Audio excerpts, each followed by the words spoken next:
আর কারো জানাজায় হাজির থাকতে পারো আর না পারো, ওইসব জালেম মামা চাচা প্রতিবেশীদের জানাজায় অবশ্যই যাবা, যারা বেইমানি করে তোমার বাপ দাদা নানার সম্পত্তি মারিয়া দিছে, শুধু এতটুকু দেখার জন্য যে কবরে যাওয়ার সময় কয় বিঘা জমি বা সম্পত্তি সাথে করে নিয়ে গেছে।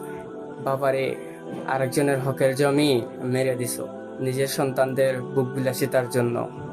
হিসাব কিন্তু সন্তান দেবে না, তোমাকেই দিতে হবে কবরের হিসাব। একটা কথা মনে রাখবা, আল্লাহ কিন্তু দয়ালু, কিন্তু ন্যায় বিচারক।